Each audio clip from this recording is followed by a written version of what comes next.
New Durga jewellers Sirsa.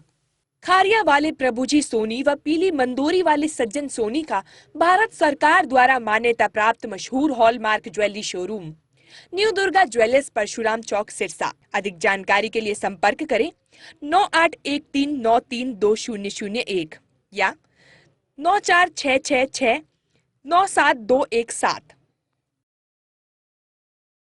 देश में जितनी हमारी योजनाएं जो हम चला रहे हैं और उसमें जो सफलता हमको मिल रही है उसकी एक एक करके मैंने चर्चा भी की है। उन्होंने बहुत रुचि लेकर के सब सुना भी और कई चीज़ों में पूछी भी है करके सब सुना भी और कई चीज़ों में पूछी भी है। साथ में जो सफारी जंगल सफारी का जो विषय अरावली पर्वत का है उसके लिए जो क्लियरेंसेज हैं वो सारी हो जाएंगी। उसके बाद मैंने उनको निमंत्रण भी दिया कि उसका शिलान्यास करने के लिए उस समय आए क्योंकि बहुत बड़ा ये प्रोजेक्ट है। साथ में जो सूरजकुंड में 3 फरवरी को मेला शुरू हो रहा आर्ट एंड क्राफ्ट मेला, इस पर भी मैंने निमंत्रण दिया कि उसके उद्घाटन के अवसर पर वो हम आए क्योंकि हम हर वर्ष किसी एक देश को बाद में कंट्री बनाते हैं, किसी एक प्रदेश को उसका थीम के रूप में। जैसे इस बार नॉर्थ ईस्ट के प्रदेशों को हमने इसमें बुलाया है और G20 के देशों के लोग भी जो यहाँ आए हुए होंगे। हालांकि उनका कोई प्रोग्राम उस लिस्ट में तो नहीं है लेकिन फिर भी हम उनको निमंत्रण देंगे ताकि अलग अलग दिनों में 15-16 दिन का जो कार्यक्रम है वहाँ के लोग आकर के उसका आनंद लें। तो चलिए ये उनका एक पॉलिटिकल कार्यक्रम है और पॉलिटिकल कार्यक्रम हर पार्टी अपना करती रहती है। उन्होंने भी यात्रा निकाली है, यात्रा निकालेंगे, बाकी लोग भी अपने कार्यक्रम करेंगे।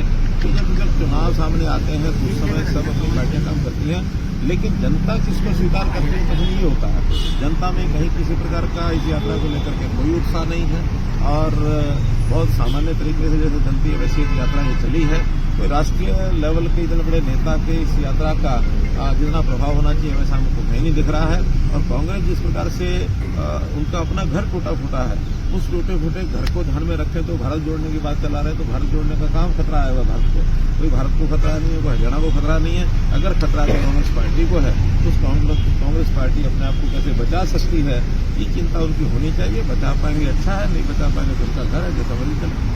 देखिए जब कभी हमने कोविड के समय शुरुआत जब पहले चरण में हुई थी उस समय जो प्रारंभिक चरणों में हमने इंतजाम किए थे तो उस समय ये कहते थे कि कोविड के बारे में सचेत नहीं है, कोविड के बारे में इंतजाम नहीं करते हैं, कोविड के बारे में ये नहीं करते हैं। एक वो काल था। एक आज ये काल है कि अगर दोबारा से देश में नहीं दुनिया में भी दोबारा से कोविड कहीं ना आ जाए ये चिंता सबको है। और अगर ये चिंता व्यक्त करते हुए देश के प्रधानमंत्री जी ने सब लोगों को बुला करके और आगे से सचेत होने की बात कही है और उनको अगर कहा भी है तो एक प्रकार का उनको एक सचेत करने के लिए कहा गया है।